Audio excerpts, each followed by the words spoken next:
வணக்கம், இது பவின்ஸ் job portal. நான் உங்கள் நாகராஜன். இந்த வீடியோவில் நம்ம என்ன பார்க்க போகிறோம் அப்படின்னு சொல்லி பார்த்தீங்கன்னா, கிராம உதவியாளர் அப்படின்னு சொல்லிட்டு இப்போ நிறைய வேகன்சிஸ் விட்டுருக்காங்க. ஸோ நம்ம நிறைய பேர் அப்ளை பண்ணிக்கிட்டு இருக்கோம். அதில் நிறைய சந்தேகங்கள் இருக்குது. எவ்வளோ சம்பளம் வரும், என்ன மாதிரியான வேலைகள்லாம் இருக்கும், நமக்கு எப்படி ப்ரொமோஷன்லாம் கொடுப்பாங்களா கொடுக்க மாட்டாங்களா, இல்லை சம்பளம் இவ்வளோ தானா, இல்லை எதுவும் ஹைக் இருக்குமா, இல்லை இது கவர்மெண்ட் வேலை தானா, இல்லை வேறு எதுவும் கான்ட்ராக்ட் மாதிரி கொஞ்ச நாள் அனுப்பிச்சி விட்ருவாங்களா. ஸோ நிறைய சந்தேகங்கள் இருக்கும். அந்த சந்தேகத்துக்கான மொத்த வீடியோ தான் இந்த வீடியோ. ஸோ ஒரு கம்மியான டியூரேஷன் தான் இருக்கும். ஸோ கண்டிப்பாக கடைசி வரைக்குமே பாருங்கள். இதை பற்றின முழு ஐடியா உங்களுக்கு கிடைக்கும். சரிங்களா? ஃபஸ்ட்டு கிராம உதவியாளர் அப்படின்னா என்ன அப்படின்னா, நம்ம ஊரில் இந்த தலையாரி அப்படின்னு சொல்லுவாங்க. உங்கள் ஊரில் எப்படி சொல்கிறாங்கன்னு தெரியல. தென் மாவட்டங்கள் மற்றும் மேற்கு மாவட்டங்களில் பார்த்தீங்கன்னா தலையாரி அப்படிங்கிற ஒரு பேரில் சொல்கிறாங்க. இதில் நிறையா ஊரில் நீர்க்கட்டி அப்படின்னு சொல்கிறாங்க. ஸோ அது என்ன அப்படின்னா, அவங்க அந்த நீர் பாசனங்களை திருப்பி விடுற அந்த கம்மாய் அந்த மாதிரியான வேலைகளையும் பார்க்குறதுனால நீர்க்கட்டி அப்படிங்கிறது சொல்கிறதாகவும் சொல்கிறாங்க. ஸோ எங்கள் ஊரில் தலையாரி அப்படிங்கிற போஸ்ட்டு கிராம உதவியாளர் அப்படின்னு சொல்லிட்டு இப்போ தான் சமீபத்தில் தான் மாற்றினாங்க. இதுக்கு முன்னாடி நிறைய பேர்கள் இருந்துச்சு. அதை நம்ம கிளாஸஸில் பார்த்துருக்கோம். ஆல்ரெடி பழைய வீடியோக்கள்லாம் எடுத்து பாருங்கள், அதில் சொல்லியிருப்பேன். ஸோ இப்போ பொதுவான ஒரு பேர் தமிழ்நாடு ஃபுல்லாகவே கிராம உதவியாளர். இவங்க வில்லேஜ் அட்மினிஸ்ட்ரேட்டிவ் ஆஃபீஸர், அவங்களுக்கு கீழே அசிஸ்டண்ட் மாதிரி வேலை பார்ப்பாங்க. உங்களுக்கு இதுக்கான பிடிஎஃப் வேணும் அப்படின்னு நீங்கள் நினச்சிங்க அப்படின்னா 7598401009 இந்த வாட்ஸ்அப் நம்பருக்கு ஹாய் அப்படின்னு சொல்லி ஒரு மெசேஜ் அனுப்பிச்சிட்டு வில்லேஜ் அசிஸ்டன்ட் பிடிஎஃப் அப்படின்னு சொல்லி அனுப்புங்க.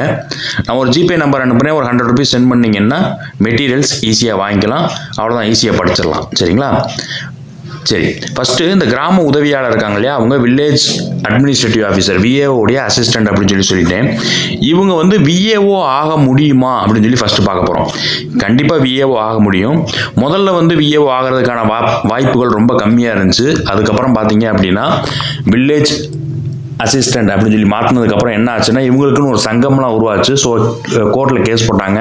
ஸோ எங்களுக்கும் அந்த மாதிரிலாம் கொடுங்கன்னு சொல்லவுமே ஒரு 10 வருஷம் நீங்கள் சர்வீஸ் பண்ணியிருந்தீங்க அப்படின்னா 10லேருந்து 12 வருஷம், அது பேஸ்டாக டிஸ்ட்ரிக்டை பொறுத்து மாறும்.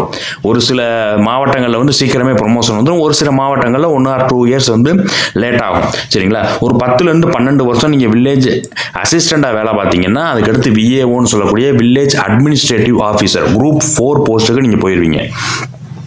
ஸோ உங்களுக்கும் விஏஓவுக்கும் எவ்வளோ டிஃப்ரென்ஸ் இருக்கும் அப்படின்னு சொல்லி பார்த்தீங்கன்னா, சேலரியில் இப்போ ஸ்டார்டிங்கில் பார்த்தீங்க அப்படின்னா நீங்கள் ஒரு 18,000 ரூபா வாங்குவீங்க. அவங்க எடுத்தோன்மே பார்த்தீங்க அப்படின்னா ஒரு 33 அல்லது 34,000 வாங்குறதுக்கான வாய்ப்புகள் இருக்குது. சரிங்களா?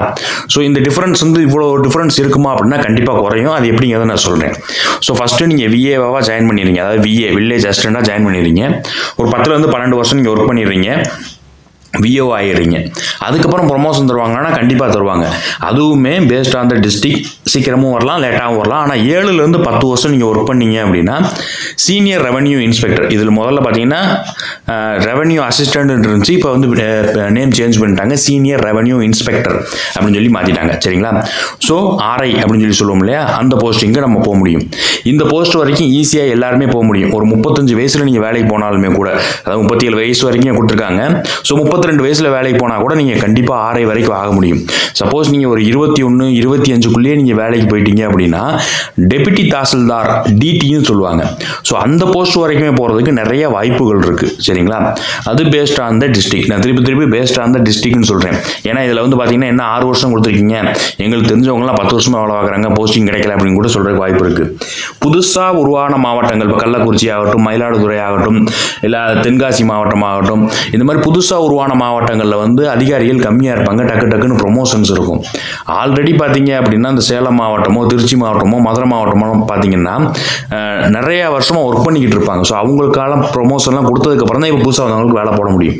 புரியுதுங்களா? அதனால் கொஞ்சம் மாறும். சரிங்களா?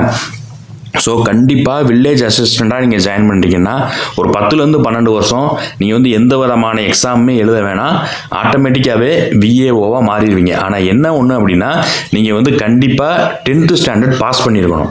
நான் 10th ஃபெயிலு வில்லேஜ் அசிஸ்டண்ட் எழுதுறேன் அப்படின்னா கண்டிப்பாக எழுதலாம். வில்லேஜ் அசிஸ்டண்ட்டுக்கு 10th ஃபெயில் ஆனாலும் எழுதலாம். ஆனால் அதை பாஸ் பண்ணாமே வச்சுருந்தீங்கன்னா விஏஓ ஆக முடியாது. நீங்கள் பாஸ் பண்ணால் மட்டும்தான் விஏஓ ஆக முடியும். ஒரு டிகிரி முடிச்சிருந்தா மட்டும்தான் சீனியர் ரெவன்யூ இன்ஸ்பெக்டருங்கிற ஆர்ஐ போஸ்டிங்க்கு போக முடியும். முடியும். சரிங்களா?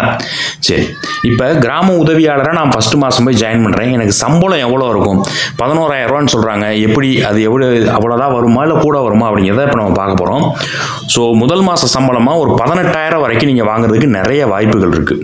பேசிக் பே 11,100.